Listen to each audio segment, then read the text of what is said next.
Welcome back to your Valley Sports Plugs MLB trade deadline countdown live. It's Tuesday, July 29th, 2025. I am your host, Chris Patrick, and we are a little less than 48 hours away from the MLB trade deadline. The Arizona Diamondbacks are now 51-57 on the season, 3-7 in their last 10 games, and after today, they've lost 4 in a row and 7 of their last 8. No, throwing out a lot of numbers there for you guys. Basically, the D-backs are in full sell mode. Some moves have already been made. Josh Naylor to Seattle, Randal, Grichuk to Kansas City.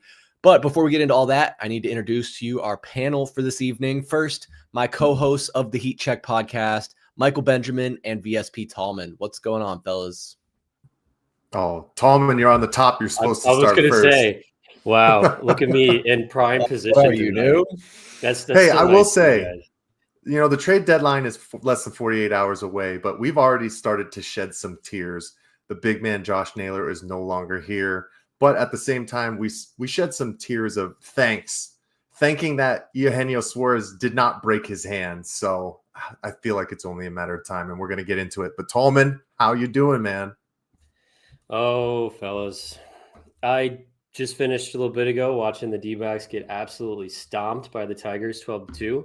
And then just thinking back how I wouldn't in a million years would have guessed at the beginning of the season we'd be sitting here tonight on July 29th talking about a Diamondbacks team that has just given up and is about to sell off all of our favorite players that we've grown to love over the past couple months.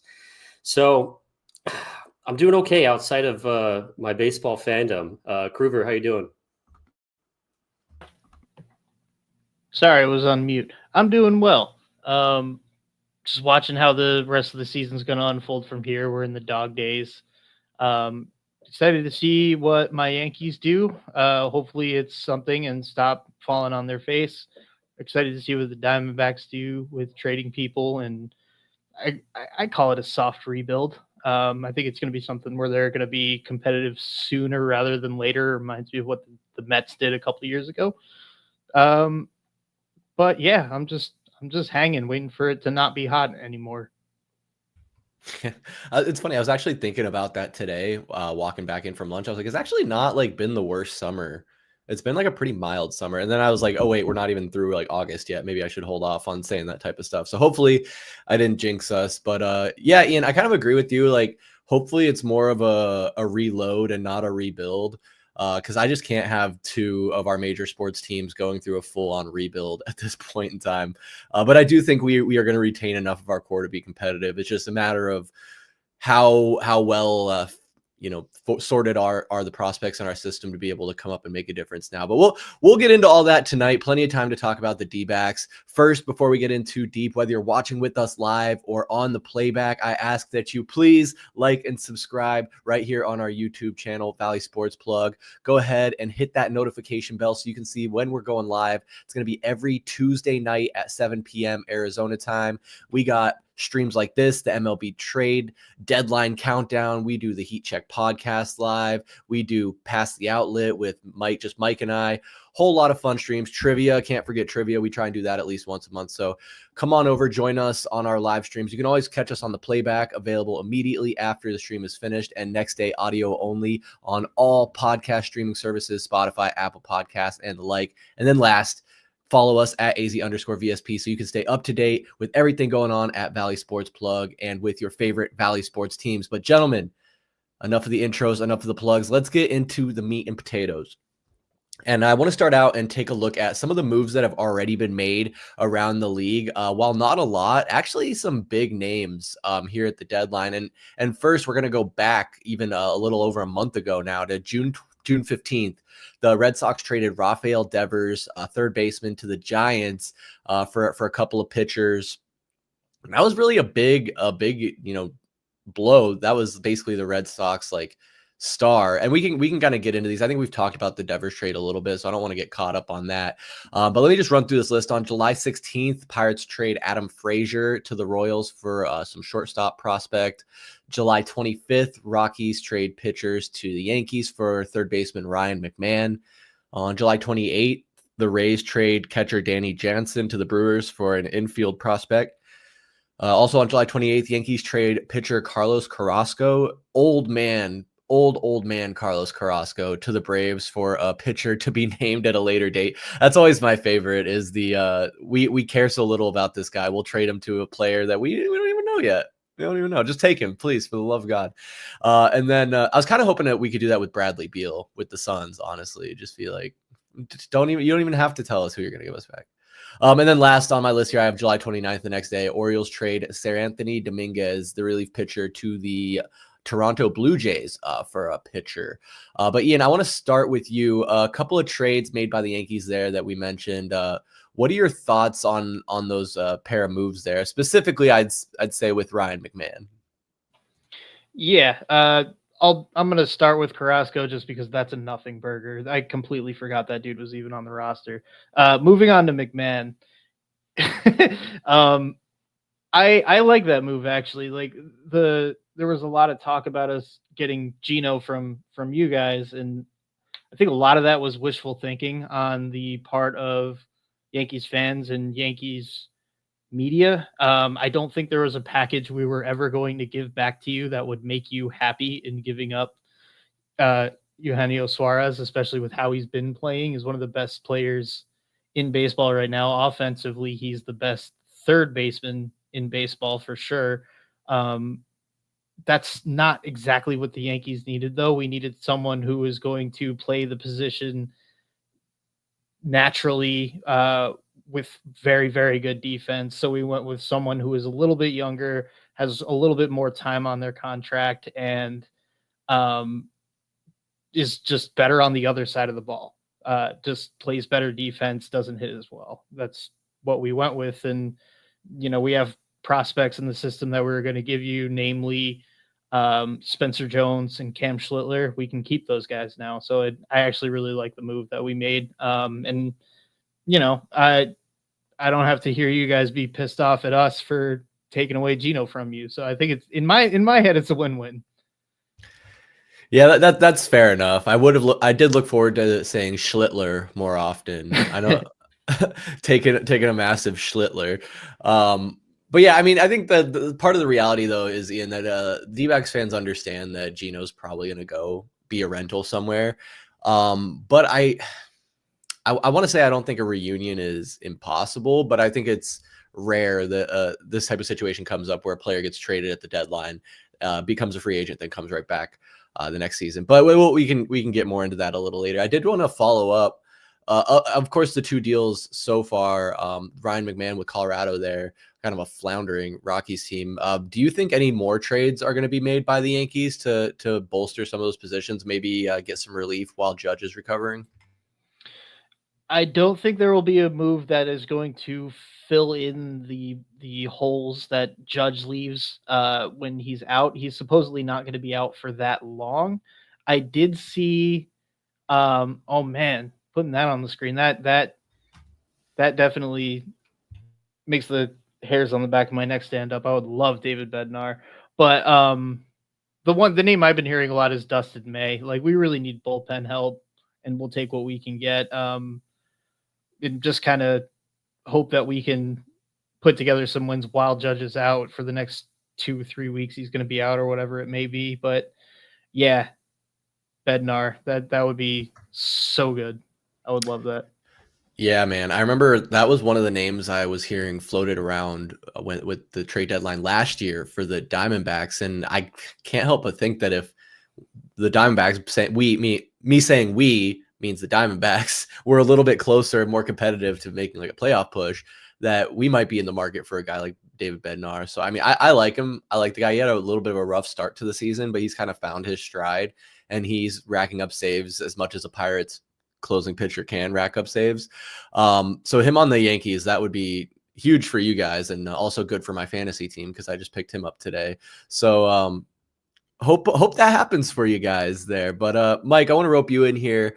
Of the trades so far that we've talked about, do you think any of them really move the needle as far as the potential like landscape for the postseason coming up?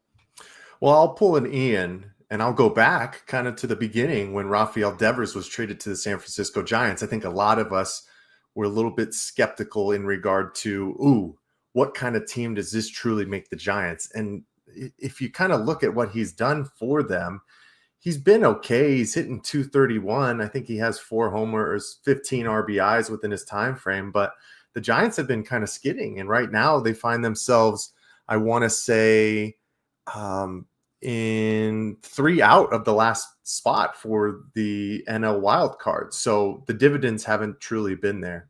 But I'll pull it back to the Valley Ties, guys. I think a big one is the big hitter so far in Josh Naylor being traded to the Seattle Mariners.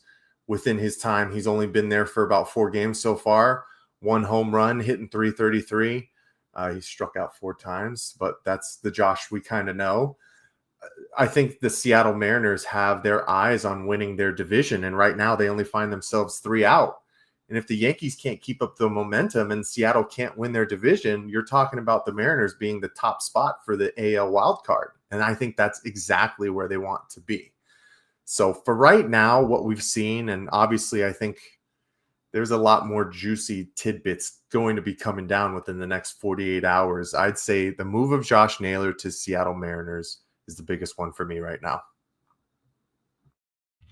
Yeah, it almost made me shed a tear watching him crack his first home run in a Mariners jersey. And MLB.com put up the MLB official Twitter account or Facebook account, whichever I was on, put up a graphic of Josh Naylor first Mariner home run, and he just looked sad, and it made me sad. And I miss Josh Naylor. It's weird. It's almost inverse of how I felt with JD Martinez. Because we got Martinez at the trade deadline and fell in love with him. He's mashing homers, just sick, and leaves in the offseason. So, but similar in the front half of the season, I fell in love with Josh Naylor, and then it just so happens it's inverse situation where sad to see a guy go that can contribute. But we know that these moves had to be made. I mean, Tallman, we've talked about it a bunch, but here's kind of what the breakdown was. The Mariners acquired first baseman Josh Naylor from our Diamondbacks for left-handed pitcher Braden Garcia, number 13 prospect in their system, and right-handed pitcher Ashton Izzy, number 16. Izzy's now the number 11 prospect in our system, and Garcia is 16. I don't know how that works. I saw 14, but there's a bunch of different sites. Their ratings all differ, so you're never going to have an official ranking. It's kind of ridiculous. But yeah, I saw 14, but 16 sounds right too. Go ahead. No, that makes sense. I don't want to bury the lead here. I just it's funny. This is from the MLB.com actual official website, but I don't know how they track the prospects. Probably not as well as third parties would, I would imagine. But anyway, so there was that move, and then the Royals, of course, acquire outfielder Randal Grichuk, who also has hit a home run for the Royals already. For right-handed pitcher Andrew Hoffman, he's currently in AAA with Reno already. So looks like a guy who could come in and be a contributor maybe later this season, maybe next season. But Tallman, what do you think of those 2 moves so far, and what the return it was for those 2 guys? Yeah, so starting with the Naylor one, I mean, I would just echo what you said, Chris. I mean, talk about a guy that I fell in love with this. He filled the shoes of Jock Peterson last season, where I remember when Jock Peterson was signed, I was like, what the hell?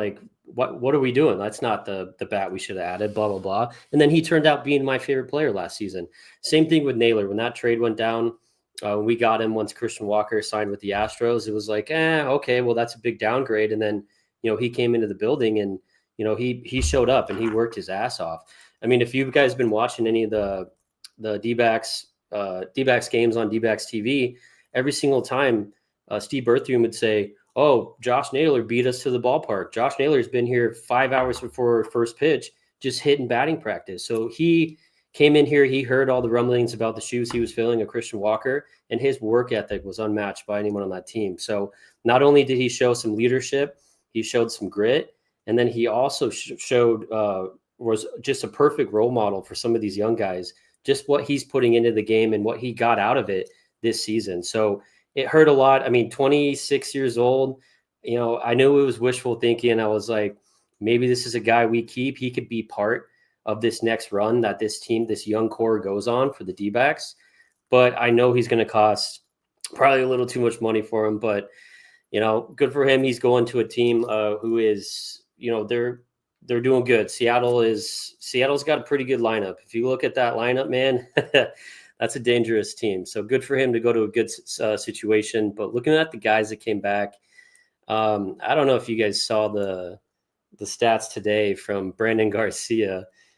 Granted, he came in after Brandon Pfaadt gave up 3 home runs in the same inning, and then he got pulled. I'm shocked Torey waited that long to pull Brandon Pfaadt from that inning. You're shocked? No, I know. You're not. You're shocked. We're astounded. I couldn't believe it. I was like, "What the hell are you doing?" I was about to. Mike, where's the shirt? Yeah, Mike, where's the shirt? You need to be wearing the shirt. I'll grab it. Hold on. If I was in the dugout, I would have Bryce Harpered him, man, like the MLB commissioner, fucking screaming at him. But he came in. I think he recorded 1 out. And he gave up 4 hits and 3 earned runs. So he didn't have a great showing today. There you go. Torey gonna Torey. And he sure as hell is gonna Torey all the way until he gets canned and loses his job after the season. He's Toreyed all over this team. That's a whole nother discussion. So, but we'll take that with a grain of salt today with the Brandon Garcia. Obviously, he's a younger guy. I believe he just made his debut like a week and a half ago. So he's got some work to put into, but I do see like him being a good piece. Obviously, he's going to get a lot of run where we're heading right now this season. I mean, we're just absolutely tanking right now. I mean, first off, our bullpen was just obliterated, so obviously he's going to get a lot of innings here for the rest of the season. So I'm not too worried about him. He did start, I think, made his D-back debut against the Pirates, which, god damn, what a series that Pirates series was in Pittsburgh. But he came out, I think he pitched an inning. I think he let it off with a walk, but he recorded 3 straight outs after that. So he had a clean first inning, but his second appearance wasn't too hot. But he's a promising pitcher. The other guy, was it Izzy? I forgot his first name. Yeah, Ashton Izzy. It looks like he's in high A right now. Yeah, 21 years old. He got assigned, 21. I mean, I don't know, man. You're just hoping. So we're going to get a lot of these prospects back that are not going to seem great. You know, that's just how baseball is. We talked about it last time we did the stream, where it's like these aren't going to be sexy names that the D-backs are going to get back. But who knows? All it takes is one of these guys to hit and be our next closer, or be that next top guy, part of the top A bullpen, and then that trade would be a win. So the Randal Grichuk one, Andrew Hoffman, did he also recently make his MLB debut? I think I read that. I believe so. That sounds right. Yeah. So at least we got 2 pitchers that can give us something this season, because everybody knows we need it, because we are just scratching and scraping for bullpen arms right now. So, hey, they're going to have, like I said, ample opportunity to prove that they belong at the major league level. So I guess the bright side is you got 2 guys that can come in and pitch for you right now and for the rest of the season. So it was about exactly right, if I had to guess, right, what I would expect in return from for Naylor, which that one hurt. Grichuk, that was actually a good little flip off.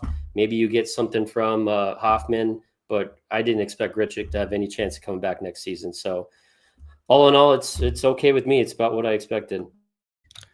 Yeah, that's a good point. We already didn't think that we were going to get Grichuk back for this season, and then we ended up signing him kind of a little bit later in the offseason. So to be able to get something back for him is, better than nothing, right? Another right-handed pitching prospect. The interesting thing with Brandon Garcia to me is that he is a left-handed pitcher, and since we had DFA'd Mantiply, I think, I could be wrong, but I don't think we have a whole lot of left-handed pitchers, especially not many that are serviceable at the MLB level. So obviously coming in and getting smacked around today was not ideal, but it's against a good Detroit Tigers team with a lot of confidence, while we as the Diamondbacks do not have any confidence right now. So it's to be expected. But yeah, I mean, that's the mode I'm kind of in right now, Tallman, is that just get what you can back for these guys. And there's still three dominoes, I guess, left that could potentially fall with Zach Gallen, Merrill Kelly, and Eugenio. Is it Eugenio Suarez? Eugenio. We've come a long way. I mean, I remember when we first announced the trade, I was saying like Eugenio or Eugenio. I mean, because they say just call him Gino for short and you'll be good. Gino, yeah, that works. I like it. But Ian, I wanted to ask you, because of those three names, at least one of them has been linked as a potential landing spot with the Yankees, and that is Merrill Kelly, that I've heard primarily. From your seat, if you're playing New York Yankees GM, are you more interested in Merrill Kelly or Zach Gallen when it comes to pitching? Obviously, we already talked about them being interested in Gino. That's a good question. I honestly didn't know we were linked to either. If I'm the Yankees, I would prefer Gallen, just based on the youth and the fact that our pitching staff is known to turn people around. We just did it successfully with Carlos Rodon. There's other people that, Devin Williams ended up being a prospect. Just said in the DMs, Gallen pitches great in New York. I would love to have Gallen. Kelly, I feel like we would get 1 or 2 seasons out of the guy, and then it would be time for him to hang it up at this point. Also, it's really hard to say, because with how, consistent relatively he's been on the Diamondbacks at that age. We don't know that the Diamondbacks have some kind of secret to keeping him effective as he is at that age. And if he goes somewhere else, maybe that, could be the beginning of the end. So I think Gallen would be a much, much safer choice to trade for. If I were the Yankees, that would be the direction I would go. Yeah, I mean, I would steer clear from Gallen. Honestly, I get he's the younger prospect for sure, a lot more upside. But if you're looking for just a rental, Merrill Kelly is going to help you out more, in the immediate. But it's all about what you need in that moment. But Mike, I didn't give you a chance to really chime in on the D-backs moves. Do you have any thoughts on Naylor to Seattle or Grichuk to Kansas City? Well, I mean, I kind of touched on how I feel Josh Naylor moves the needle for the Seattle Mariners. Not so much for Randal Grichuk. I think he's just kind of, that body who's been moving around within the major leagues at this point in his career. Like, he's been a nice DH for us. He's filled in the outfield to a decent extent, I would say, but I don't think it's going to push anybody over the way that Josh Naylor would. But I did want to touch on just the fact of how Randal Grichuk was traded in the middle of the game, right? The guy was in the lineup and they had to pull him. For me, this is more of kind of a human element. I know things happen so fast, especially as the trade deadline starts to tick away.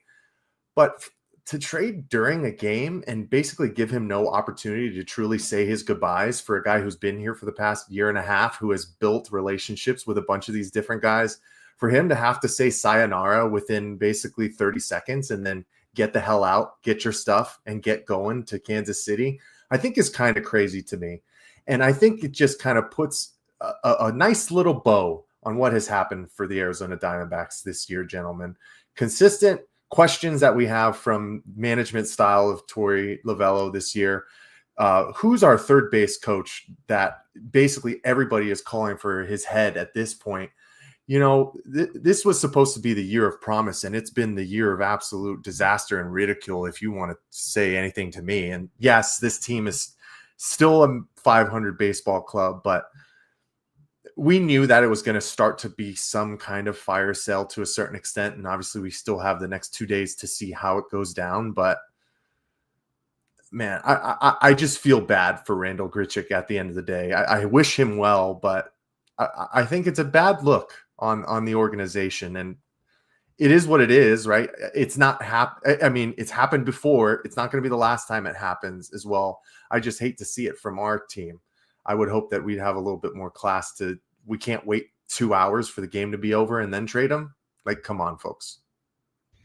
Yeah, no, I definitely would agree with that. I think it's one of the unfortunate things, and I think a lot of the times it gets written off as like, oh, it's part of the business, kid. This is just how these things work, and not Mike, not to sit here and necessarily play devil's advocate, but Kansas City Royals wanted him to suit up the next day, so he better get his ass to Kansas City. If the D-backs are like, well, let's just wait a couple hours, then maybe the deal falls through. I don't know. I do think it's just that's part of like the the arm twisting and probably the negotiations and stuff. So it sucks that like there is that like human element that kind of is taken out of it a little bit. But yeah, the third base coach you were mentioning, Tallman, is affectionately reminding us that it is Sean Larkin. Loves to wave guys through when he shouldn't, and loves to tell guys to hold when he shouldn't. So he's the stop go stop guy. He can't make up his damn mind. How far away are we from instead of robot umpires, we have robot third base coaches? It's just like a light. It's like a red light, yellow light, green light. Like, hopefully sooner rather than later. My God. It's been a disaster, dude. It seems like it's every other game at this point now. But what else are you expecting from this ball club right now? Yeah, not a whole lot. I was actually hearing today some discourse where it seems like the media is finally waking up to what a lot of fans have been saying throughout this entire season, and that's not necessarily fire Torey Lovullo. A lot of fans have been strong on the fire Torey Lovullo sentiment. Now, if I was going to say it the nice way, I'd say his seat is heating up. He's in the hot seat this offseason, but it's like we still have, Tallman, 60 games left? Something like that. And 50 something. And like season's already over. The season is already over. Like, I just don't know. Like, Tallman, what do you do as a fan when you get to the trade deadline here? Your team is officially sellers because after the 2 weeks or whatever after the All-Star break, we've just shit the bed. We laid it out there, whatever, 3-7 in the last 10, lost 7 of their last 8. They've absolutely sucked ass. Like pathetic. At one point, like we had scored 1 run in 4 games, I think, or something like that, and it took us until extra innings to score that 1 run. That was an unearned run. That's the low point of the season. But basically, what I'm asking you, Tallman, is like, how do you move forward as a fan and in a time like this when there's still 2 months of baseball left and we have purchased tickets to go see them next month? Well, okay. So I did warn you when we were making these plans to go that we're going to go and it's going to be meaningless baseball, right? But hey, at least it's Star Wars night, so you can wear your stupid Star Wars shit. And I shouldn't. Star Wars is cool. Okay. Wait, Tallman, do you have like a Star Wars shirt that you're going to wear? Because this is news to me. No, I don't. I was making fun of Star Wars. Come on, Michael. And then, do you have Star Wars shit you're going to wear? I don't think so. No. He had to look around. I used to have a shirt. He had to check. No. Hey, but at least there's a bobblehead, right? Sign me up for a bobblehead. I don't care if it's Star Wars or not. Yeah, I'll get there early for the bobblehead. There you go. The Corbin Carroll. I think he's like the pilot or something. I forgot what they're called. Or at least it's not a Josh Naylor bobblehead. I think they knew in marketing. I think they knew not to do that. Yeah, probably. Well, so going to your question there, Chris. My first point I want to make here, or I guess I'm going to ask you guys a question. Do you think I can get a refund for D-backs TV? No. You are past the midway point, my friend. You are shit out of luck. Oh, sure. I know. So, I mean, it's tough because I mean, you mentioned the Pirates series, where going into that, or excuse me, so the Pirates series, and then before that, we had to go through the Astros series. After coming out of the All-Star break, we absolutely dominated the St. Louis Cardinals, and we looked like a team that was aware of what is going on and aware of all these trade talks, trade deadline rumors, that the D-backs are going to be sellers. And I was so naive. I was like, man, maybe, the players are putting it all out on the field and they're going to put all these talks to bed. And this team is not going to be sellers. We're going to be buyers, right? I was flying high after that weekend, after that Cardinals series. And then, of course, come Astros to town, where we had to stop in the 9th inning, where we could have maybe stole one of those games. I think that was the first game we lost 6-3. And then just the Pirates series, guys. I mean, this is like a team that you could tell it looks like they gave up, right? And it's hard. It's like how we call the in the NFL, the teams that are way out of it, the last couple of games of the season, they're playing zombie football. We're about to watch zombie baseball for the Arizona Diamondbacks for the next 2 months.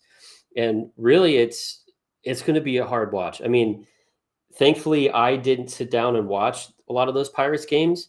I mean, I don't know how you could. I would have fallen asleep, or out of frustration, I would have just turned it off. It was unbelievable. And the only run we score in that series, you don't even score it in regulation of the game. And the run that scored was a ghost runner. Like, just unbelievable. Just the absolute nap this offense has taken over the last couple of series. It's just ridiculous. And it's hard to expect it to change, because this roster is going to look a lot different after Wednesday, because we don't play on Thursday. So come Friday, dude, I'm ready for a completely different look here. And then at that point, I'm already looking to next season. I don't know how you can't, right? I mean, you might be sitting back. I'm still going to watch the games because I paid for it. So I got to get my damn money's worth. And maybe we make a move here that'll make something, intriguing about the rest of the season. Let's see what some of these new guys can do. I mean, that's, as a fan, that's where your focus has got to shift, because it's a damn shame that halfway through the season here, or sorry, we're more than halfway through, but we have 55 something games left that we're pretty much out of it. But you got to look at them bringing up some of the young guys. I think we all know here, Jordan Lawler's coming up. The second Geno Suarez is dealt, Jordan Lawler's coming up. So it's just from a fan standpoint, when we're watching zombie baseball, you got to keep your focus on, all right, what are some of these young guys going to do? Are they going to, be another piece to this young core that thankfully we have, right? Because we mentioned it earlier in the stream, where this is just a soft rebuild, but damn, is it looking pretty grim right now, because I mean, we next season, I mean, we're not even going to have half our pitchers, our top pitchers. So this has just been this has been the worst 2 weeks of my baseball fan career here. You guys remember, I was all optimistic. I wasn't pulling the plug on them yet. And boy, did this team make the decision to sell for the front office so damn easy, because I mean, these last couple games, I mean, I already went through it, the Pirates series, the Houston series. I mean, it might go further than just these guys that are going to be free agents after the end of the year. Where's the issues here? He already said fired Torey Lovullo, but it's like, we might need a bigger reset than just some of these guys leaving that are going to be free agents. Because it's been quite concerning, because even though we might lose some of these guys, we still got Corbin Carroll, Ketel Marte, Geno's still playing, right? We still got good offensive pieces that they have just been absolutely ice cold the last 2 to 3 weeks. So, yeah. Well, and I'll say this, gentlemen, it feels like Christian Walker's single in the 8th inning of that last game against the Houston Astros, that was the nail in the coffin for the Diamondbacks season. They have not showed up since. And like Tallman already said, that was basically the white flag showing that it is time to sell. And they haven't showed up. I mean, yes, Detroit has been struggling, I would say, past 20 games. I think past 15, they were like 3-12, but they're still leading their division, and they've been a consistent team all year long. So you got to show up, right? And Tallman, I don't think the Diamondbacks had an extra base hit in that Pittsburgh series. So it was just a comedy of errors, gentlemen. And, I got the notification after the 3rd inning today that we were winning 2-0, and you're hopeful because Brandon Pfaadt has had, better starts the past 2, and then just absolutely lays an egg. There's been absolutely no consistencies from this team at the plate this year, from the starting pitching, definitely from the bullpen, from the defense. It seems like, you're not going to put them on the level of like the Colorado Rockies or the Chicago White Sox as the worst team in baseball, but for the expectations that were given to this team on a high level, not only from us, the fans, but from the media outlets everywhere, everybody was putting the Diamondbacks as a top 5 team this year. And yes, you could put injuries into it to a certain extent, but you have to have that certain next man mentality, which we kind of had within 2023 before we made some trades, right? You talk about Paul Sewald, Ryan Thompson, that kind of stuff. But at this point, the only thing you're hoping for is to make sure that the key cast of characters stay healthy, right? Like I need Ketel to just make it through this season. For as much as people want to dog on him for asking for, extended days or an extra day off here or there, you give it to him without even a thought at this point, right?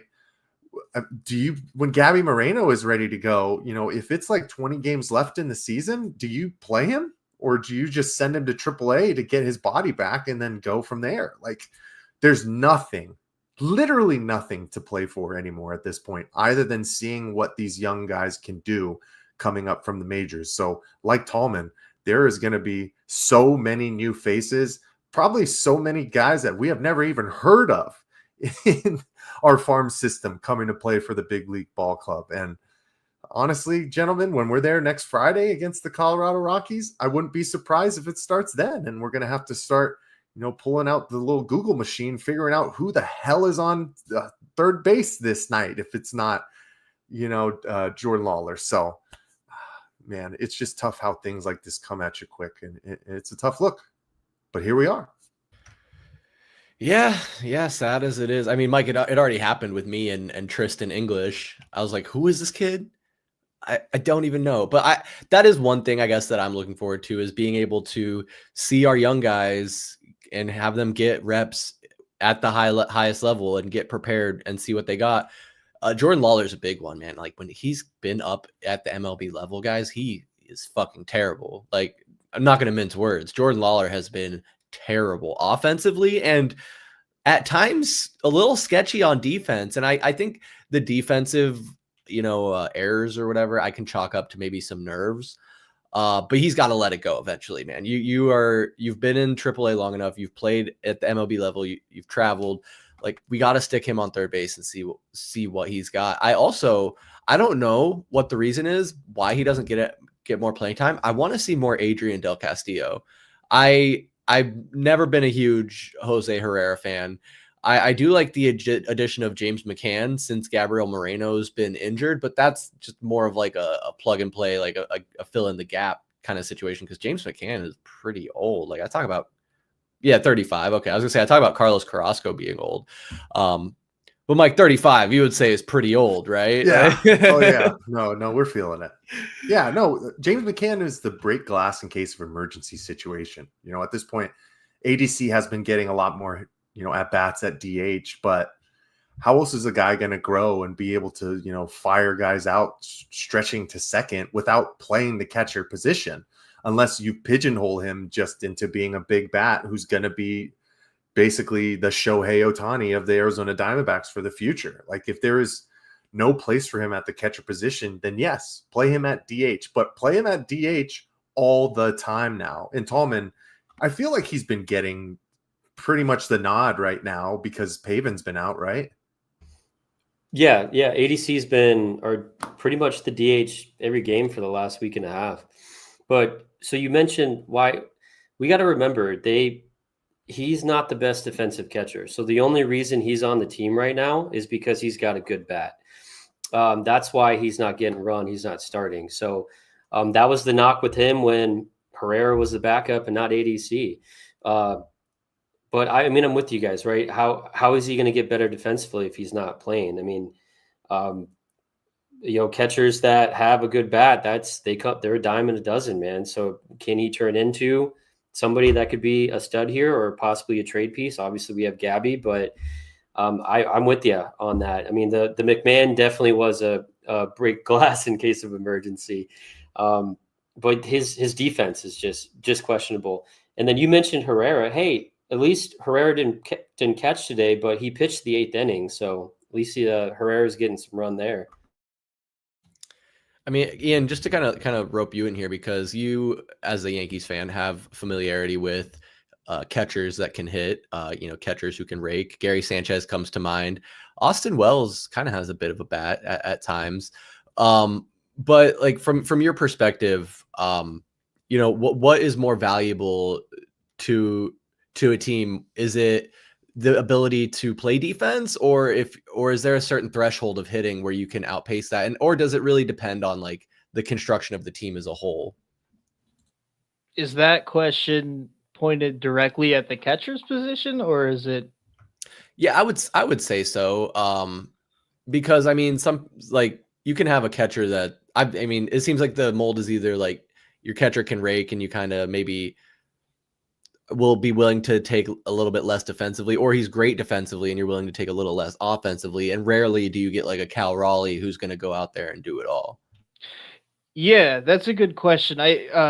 I don't know when exactly this happened. I feel like maybe it's rose-colored glasses. I don't know, but it used to be a lot more common that or it felt like it was a lot more common that you would have catchers that would do both, like a Mike Piazza type player or a Pudge Rodriguez. Buster Posey or somebody like that. Now it seems to be you're either one or the other. If you can do both, you're like on a Hall of Fame trajectory if you can do it for a long enough amount of time. I would say that if you can play Gold Glove caliber defense at catcher, which is the hardest ask that you can possibly ask for in a position player, on top of batting 250, you're valued. Like that should be enough to, have you be starting every day, unless you have some horrible split, something along those lines. But yeah, it's for me, it's got to be defense that I value more. I feel like we're also seeing in recent years a lot of catchers who can hit. They'll start putting them at like DH or first or something along those lines to keep them healthy and keep that bat in the lineup, because they'll value the bat more than they do their defense, unless their defense is elite. So I guess there's kind of a tipping point where once your bat is good enough, you start to look for somewhere else to put them on the field so that they're not catching every day. But if your glove is as good as someone like a Jose Trevino comes to mind, or Salvador Perez, like that's going to be valued more than the hitting, in my eyes. And that makes sense. Why? I mean, I guess why the D-backs have gone with that conventional wisdom, with going with Jose Herrera, and as well as the offensive prowess of the Diamondbacks is supposed to be a lot higher than they show at times. So I guess you don't necessarily need to sacrifice defensively just for the sake of getting offense.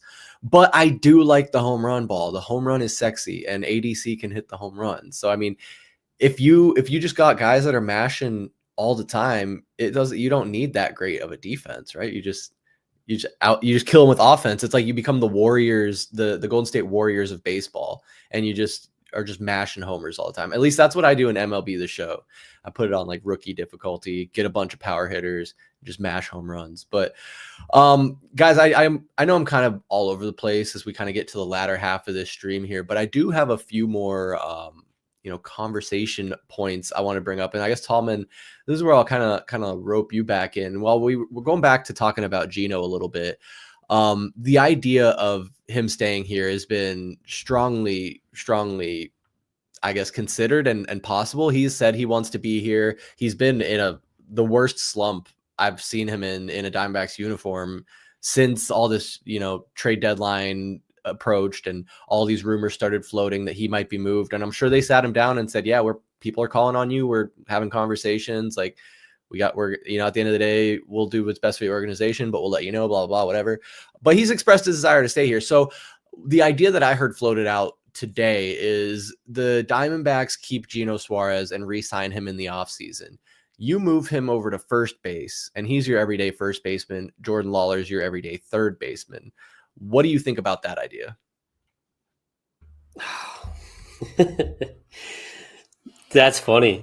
There's actually people that want to put him at first base. Okay. Yeah. Right. I don't. First, let me start with there shouldn't be a scenario where he's not traded right now. I mean, that's a disservice to the future of this team if they hang on to him. I know he doesn't want to leave.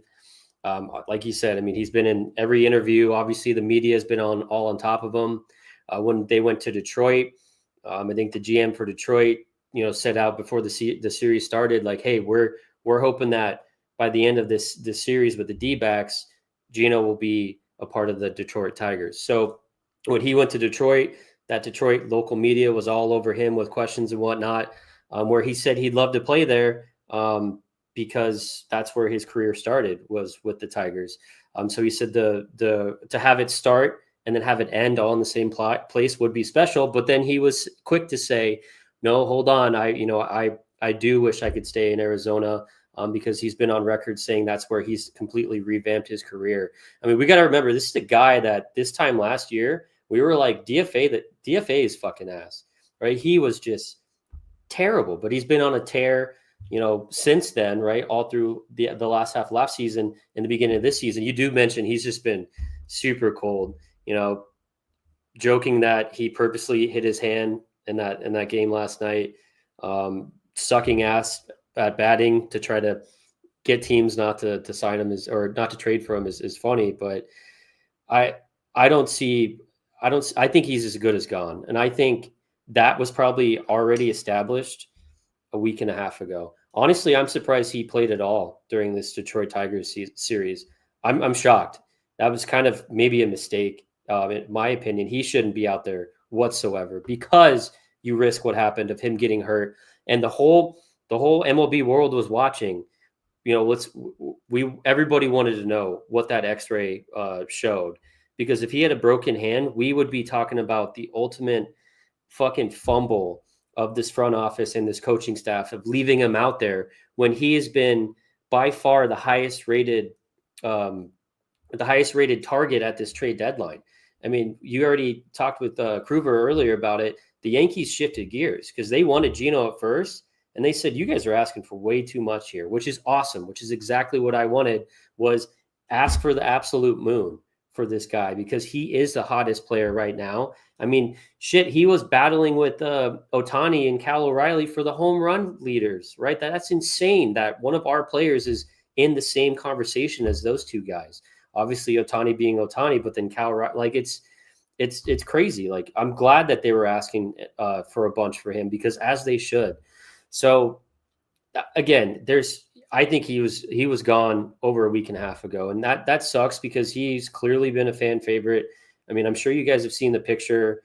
It was the last home game at Chase Field before the trade deadline, where there's a picture floating around on social media of him standing on the dugout railing by himself after the game, just kind of soaking it in, right? Where it's a picture of him in his back, and you see Suarez on the back, where he's just soaking in Chase Field because he knows that after this road trip, he's not going to be coming back and playing another home game at Chase Field. So, I mean, where'd you hear that from?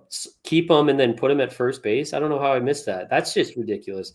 But I wouldn't put out the idea of him being brought back in the offseason just because of his age.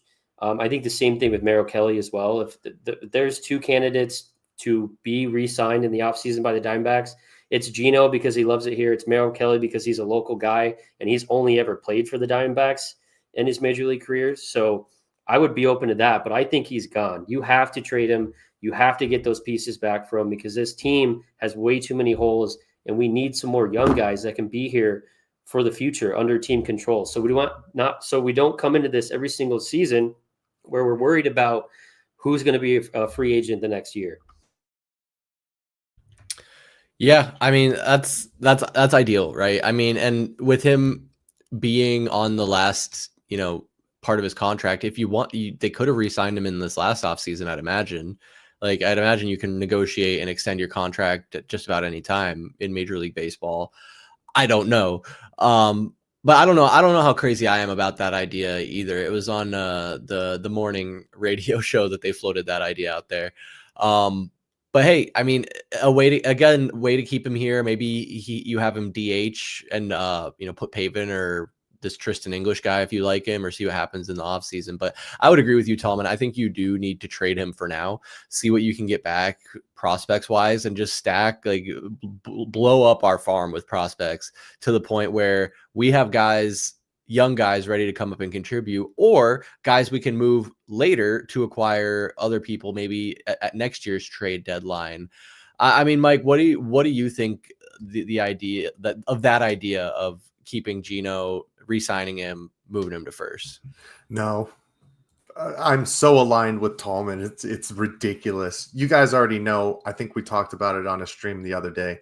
It's time to get Jordan Lawler up, and it's time to get him up immediately so you can see what this kid can truly do with an extended sample size instead of bringing him up for a playoff run where he barely played and then bringing him up this year for 2 weeks where he never got consistent starts or consistent at-bats and was moved around a bunch.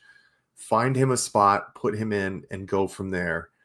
I love what Gino has done for this team. It's invigorated the offense the past 2 seasons, but you can see right now, like, this offense goes where he goes, and he has struggled the past 6-7 games, and his offense really has as well.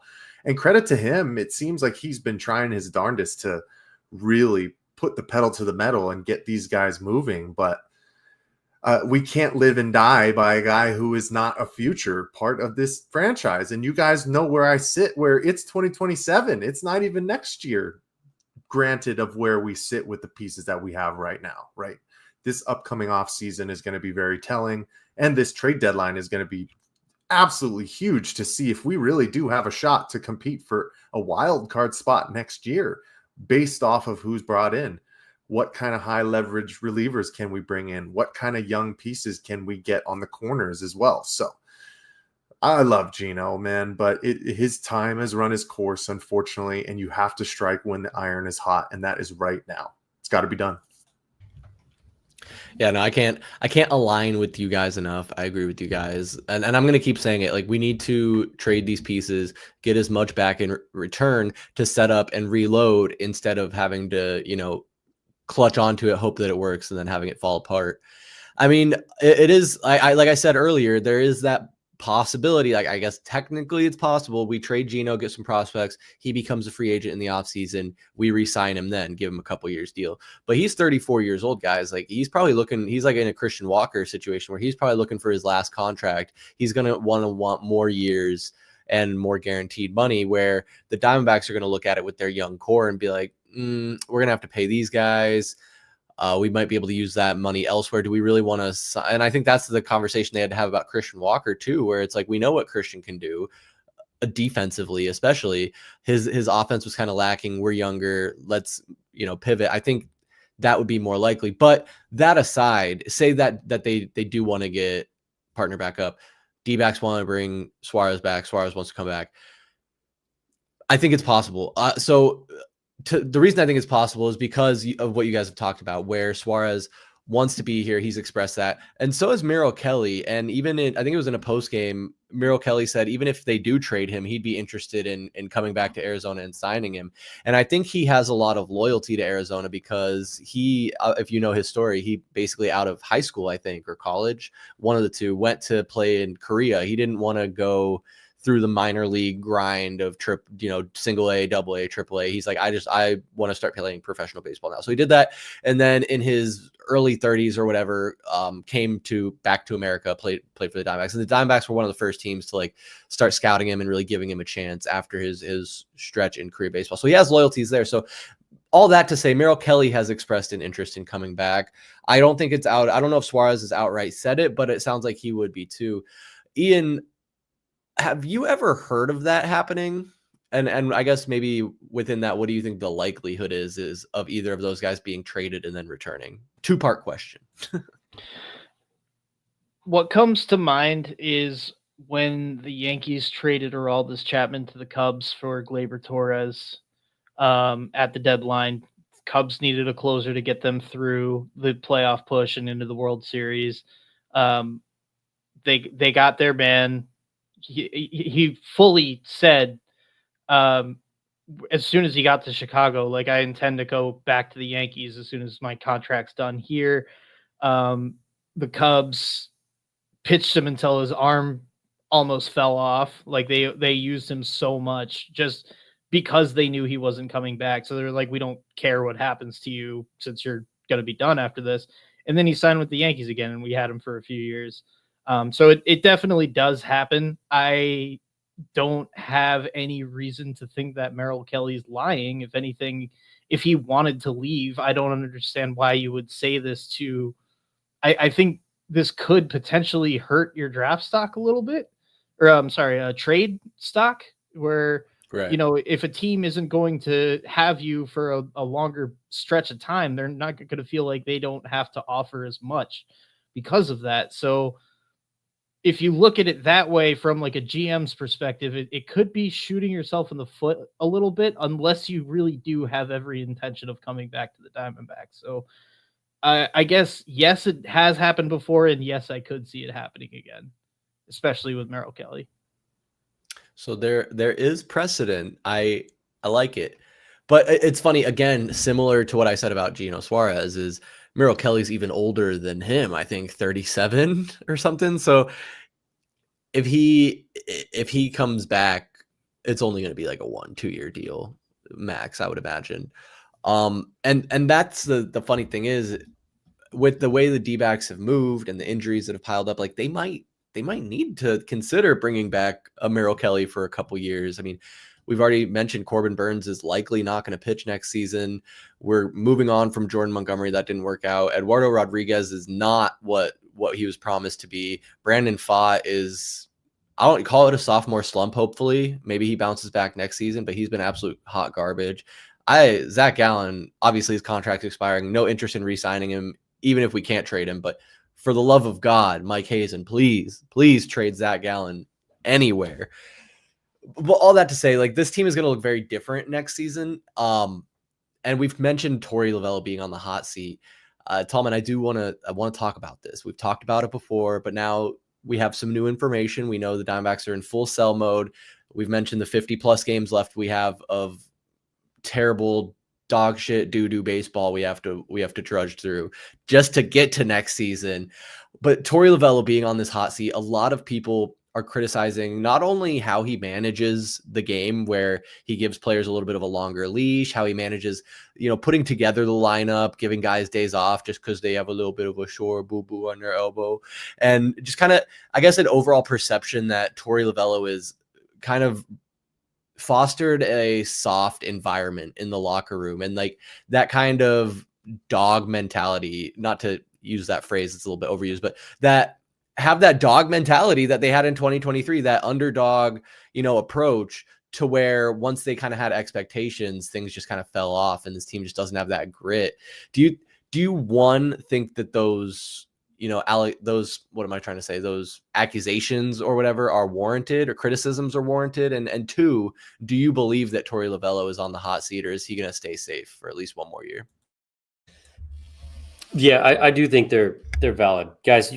This season's been an absolute train wreck, and it starts with how he named the opening day starter and that whole debacle with Corbin Burns. I mean, that was Torey Lovullo.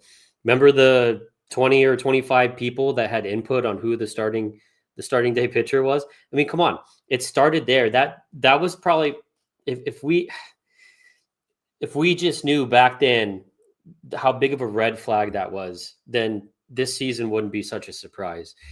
And a little part of me thinks, because the injuries were huge, right? You can't argue that.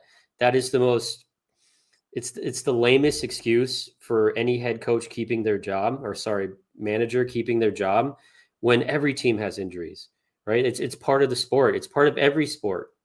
But the D-backs amount of injuries was so large, and there were so many, and there were two basically key players, particularly your ace pitcher that you signed for $230 million and all your top bullpen arms. I wouldn't be surprised if he is back next season to run it back.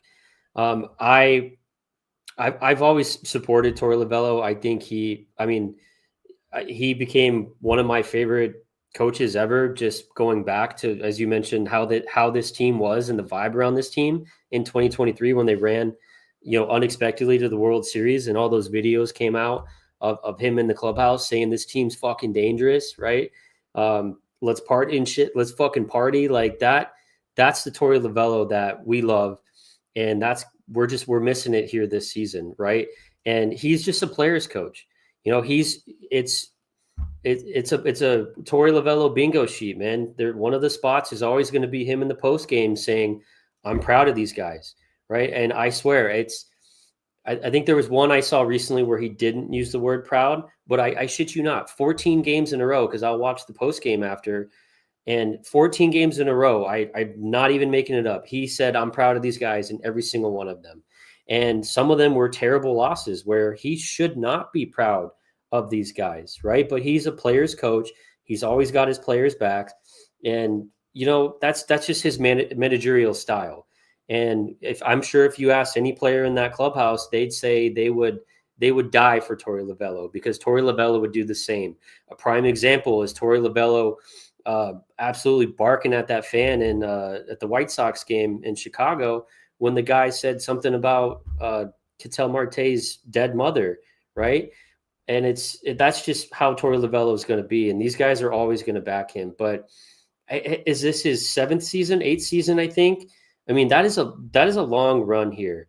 And I think he's the most tenured head coach in Diamondback history.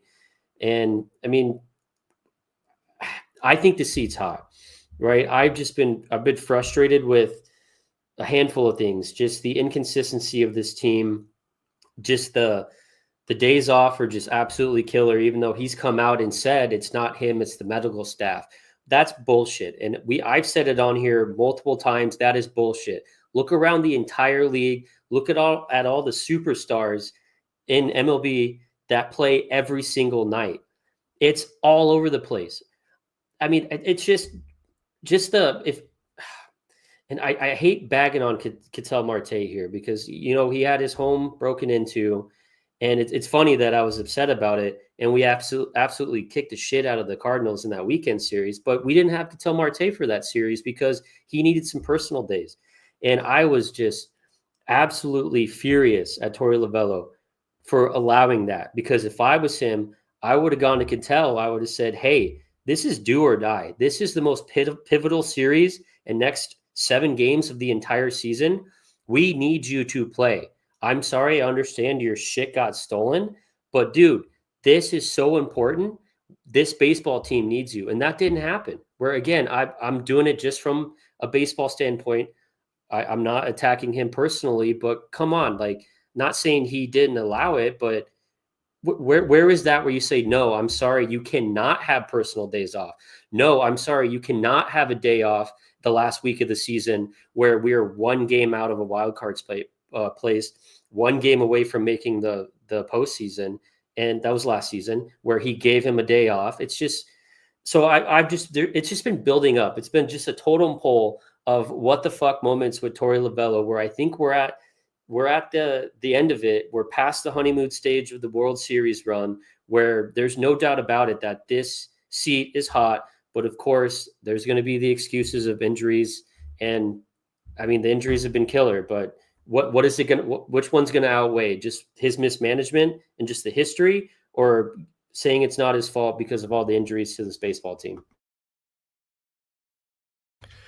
Yeah, I mean, I've said that before. Like, how many excuses are you going to give a guy before, you know, it ends up where it's just it is him at the end of the day? And then also, at what point do you just need a change of scenery? If you know, you keep doing the same thing over and over again and it's not working, and you keep trying to recapture lightning in a bottle from that 2023 season that a lot of people think were a fluke, or was a fluke, and might have been, but we still made it. And you got to give Torey credit there. He has, you know, in a lot of ways turned this baseball team around from what it was, you know, 10 years ago and before he got brought in here. But man, it's tough, because I go back and forth. Like, some days I'm like, get him out of here, I fucking hate this guy. But then other times, like, you're right, these players do respect him, obviously, to some extent. I think he does have the ear of the team. But I guess that's another thing I guess people are questioning is, are they walking that line of appreciating Torey Lovullo and taking advantage of him? And is his message that he's trying to send, it might be the right message,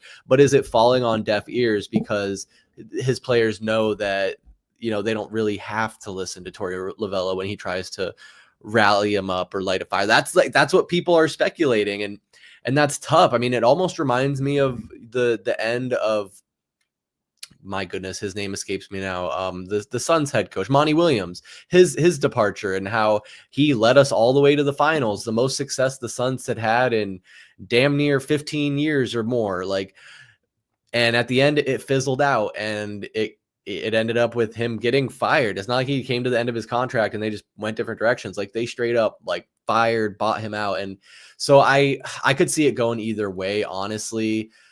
You know, Mike, from your perspective, obviously everything we've talked about and what you've seen so far this season and prior, do you think that it's just time for a change of scenery with Torey Lovullo? I got to pull out one of my favorite quotes of all time. What is it? You either die the hero or live long enough to see yourself become the villain. And that's kind of what we're starting to see in regard to Torey Lovullo's situation. Guys, I might die on this hill, and it's probably a bad hill to stand on, but fuck it at this point. I would much rather let Torey Lovullo go at this point, because my expectations for this Arizona Diamondbacks team next year are low. And it's not just from what has happened on the field this year, but it's the big changes that are going to have not only in the starting lineup next year, with possibly, 3 of your current starters gone. Who's really waiting in the wings to bring up? It seems like Tommy Henry is never going to be an option for this ball club, and he still keeps sticking around. But I would rather get a new voice in and start mentoring these guys that are going to be, true constituents of this team for the future, like Geraldo Perdomo, Corbin Carroll, I was going to say Alec Thomas, but it seems like he's on the hot seat at times. But, all these guys that we shored up this season prior, knowing that they're going to be part of the next great Arizona Diamondbacks ball club, I'd rather get the new voice in next season and start, molding what you want and getting ready for 2027, because Torey Lovullo, his contract is through next season. So what are you going to do? You're going to let him go through next year. And if it is a disaster, even worse than this year, everybody is going to be calling for his head at that point. So then you're going to cut bait and have to restart when you honestly should be competing, when everybody is healthy once again, when you have back Corbin Burns, when you have back AJ Puck, Justin Martinez, and all of these good guys that we were very hopeful for this year, and it just didn't pan out. So, maybe, like I said, maybe this is the bad hill to die on because it's too early, but this is kind of where I feel for this ball club. And if you're going to be dangling around Torey Lovullo on a hot seat for another year with mediocre expectations, I don't know if that truly sets a good precedent for where you want your ball club to go sooner rather than later. So that's where I stand. I would agree. And I think, while you do have a young core, that would be the time to do it, right? Like, if you bring in a new manager, he's going to have, I think, more authority to get the ear of these young guys rather than, a veteran who's probably stuck in his ways anyway and isn't going to be necessarily motivated one way or another by a coach's speech and getting connected to him. So I don't know. You might have convinced me. It might be time. It might be time. So we'll see what happens there. But Ian, I mean, with all this talk about Torey Lovullo on the hot seat, we've heard, or I've heard that Aaron Boone, the Yankees manager, is also kind of on the hot seat. And this goes back like last season, maybe the season before, right? Like, obviously Yankees fans, very opinionated, very short fuse when it comes to this type of thing, is my understanding. But what is your opinion on the Aaron Boone hot seat debate? It depends on what you consider the source of the heat. Because if you ask any Yankees fan, they've been calling for him to get fired for the last 5 years, I would say. It says a lot for Anthony Volpe to be batting .216, leading the league among position players with 14 errors, and then having this dude come out and say that Anthony Volpe is the best shortstop in the league. And he does the same thing with IKF a few years ago. He does it all the time. Like, he just straight up gaslights fans to basically coddle him in a much worse way than Torey Lovullo does. So if you ask any Yankee fan that watches enough baseball to know, yeah, he's absolutely in the hot seat. If you ask the person who has the only relevant opinion at the end of the day, Hal Steinbrenner, his job's fine. That dude's not going anywhere. Like he's on a 5-year contract. So we are stuck with this asshole for a long, long time. It's just riding it out, man. It sucks. To be honest with you, like I've been coming on and contributing with you guys for a few years now, and when you guys complain about Torey Lovullo, there's a voice in the back of my head that's like, I would fucking love to have Torey Lovullo. I'm so done with this guy, man. In my opinion, he should be in the hot seat, but he isn't. I guess that's the answer to the question. That it's funny. Or so are Steinbrenner and him kind of like buddy buddy, or is it just like he doesn't want to have to like pay his contract by like buying him out or something?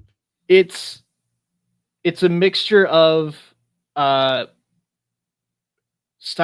is buddy buddy with Brian Cashman, and at the end of the day, all Aaron Boone really is an extension of Brian Cashman. He's going to stick up for him and make the moves that he wants to do. He's really just a puppet. He's not making his own decisions. He's not pushing back on anything. It just is what it is. So as long as Cashman thinks that Boone is doing a good job, and Cashman thinks that Cashman is doing a good job, therefore Cashman thinks Boone is doing a good job. So it's just complacency, top down. It's a nightmare. Yeah. I mean, there's some of people who think that similar type of thing is happening with the Diamondbacks, where what is it? Not Derek Hall. Ken Kendrick? No, the general manager, Mike Hazen, where people say Mike Hazen and Torey Lovullo have a really close personal relationship, and that might leak into Hazen's decision making when it comes down to his employment with the Arizona Diamondbacks. But I mean, I don't know. Not to give my last thoughts on it that I haven't already, but just because I'm going to keep flip-flopping on this between now and forever. Right now I could go either way. Keep Torey, fire Torey. I don't have a strong opinion either way. But I will complain about Torey. I'm definitely going to continue to complain about Torey, as I'm sure Ian will continue to complain about Aaron Boone. And Torey gonna Torey, guys. At the end of the day, Torey gonna Torey. Well, fellas, this was a pretty solid MLB trade deadline special here we had. Considering that outside of those 5 or so moves that have been made, 7 or so, not a lot of news to report, just a lot of speculation. So it was fun to be here and do that with you guys. But I guess since we're here in the spirit of speculation, and that's what we do on these streams, is comment and speculate, I want everyone to give me their updated World Series predictions. I'm sure we did this during our preview stream at the beginning of the year, but now we're past the MLB All-Star break. We're a couple of days away from the MLB trade deadline, and the landscape is going to be pretty clear.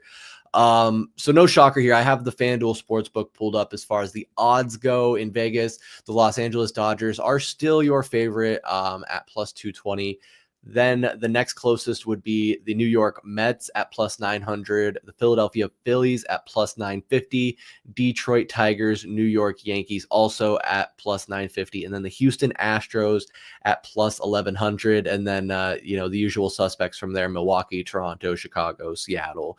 Basically, a lot of the teams that you're hearing as being buyers in the trade deadline here. But guys, I think I probably said Dodgers. I think a lot of us said Dodgers on the preview stream. So I'm curious to see if anything's changed with the way they've performed and with the moves that have been made. Tallman, I guess we can just go straight down top to bottom here. What is your current prediction for World Series winner? So what are the odds on the Brewers? Plus 1,200. Plus 1,200. Plus 1,200. Yeah. Dude, I would make that bet right now.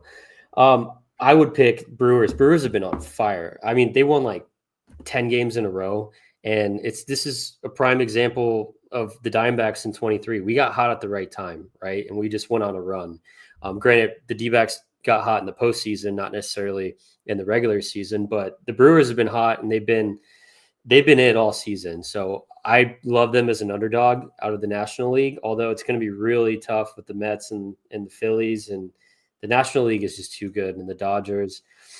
American League, I'm going to go with another hot team, the Texas Rangers, the people that crushed my hopes and dreams at a Game 5 World Series in Phoenix, Arizona. The Texas Rangers, they have been on fire as well. They went into the All-Star break looking like they were going to be sellers, and they've ripped off a bunch of wins after the All-Star break. Exactly what I was hoping and wishing the D-backs would do, except the Rangers are doing it. So I'm going to pick two hot teams, Texas Rangers and the Milwaukee Brewers. I'll make this easy. I'm going to go with the Houston Astros. Let's give our boy Christian Walker some love. There's nobody that really truly scares me out of the American League. I don't know if there's really a lot of faith in the Toronto Blue Jays, even though they're leading the AL East.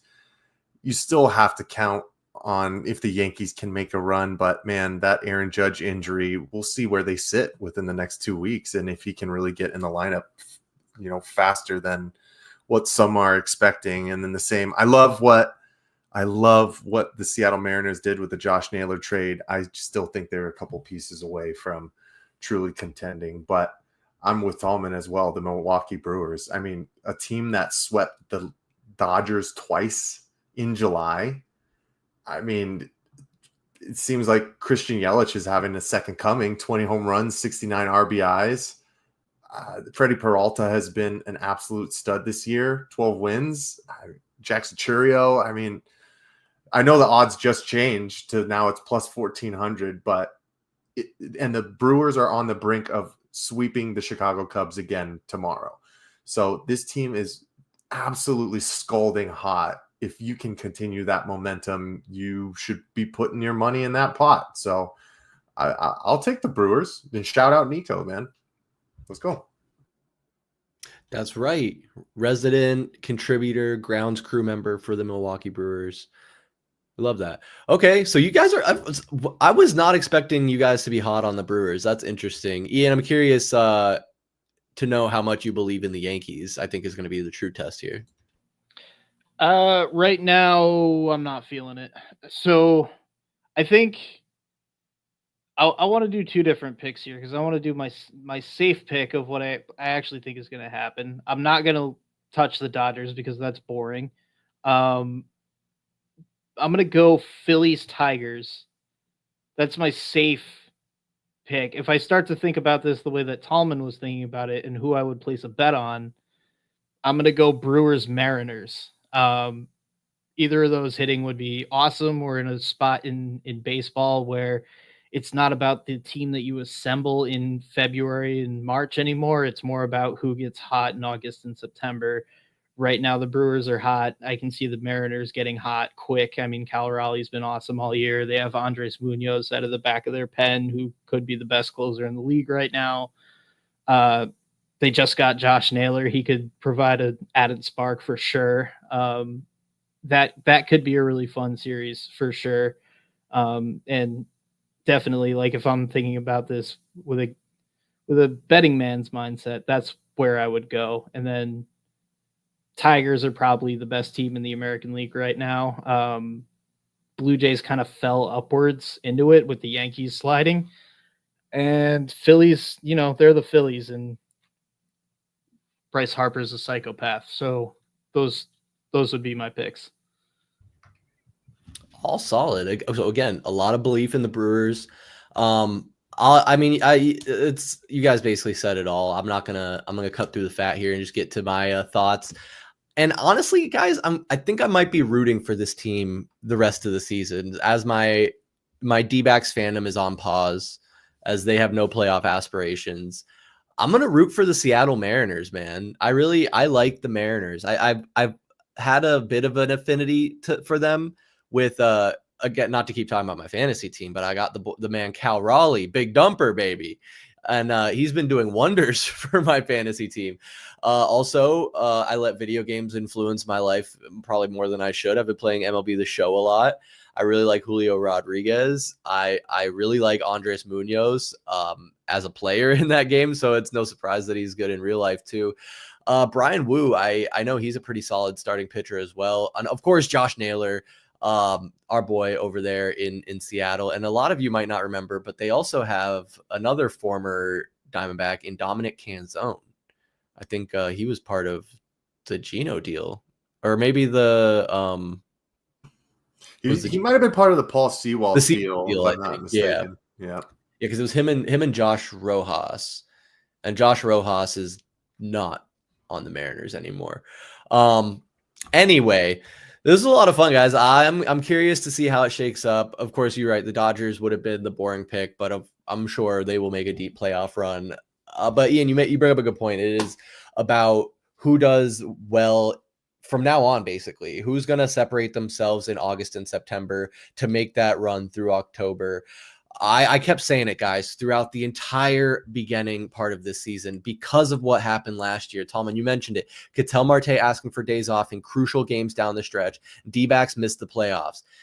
I said it going into the season. Every game counts, guys. These day games on Wednesday that we're losing. These games were dropping to terrible teams like the Colorado Rockies and the Washington Nationals, and just shooting ourselves in the foot over and over again. The third base coach waving guys through that shouldn't, giving up double-digit leads, having games end 13-10 or whatever the fuck, making history for all the wrong reasons. The writing was on the wall from the beginning that this team was going to be in this situation. And we kept hoping, and we kept trying to be optimistic and praying that they would turn the corner. And then they would go on a stretch where they win 6 out of 7. And then they would go and lose 6 out of 7. And it's just an up and down, inconsistent ball team. So I'm glad that they're cutting the cord. They are committed to being sellers. Now let's see what they can do on Wednesday and during the day on Thursday to get a return for Gallen and Kelly. And yes, maybe even Geno Suarez. But guys, we're gonna be back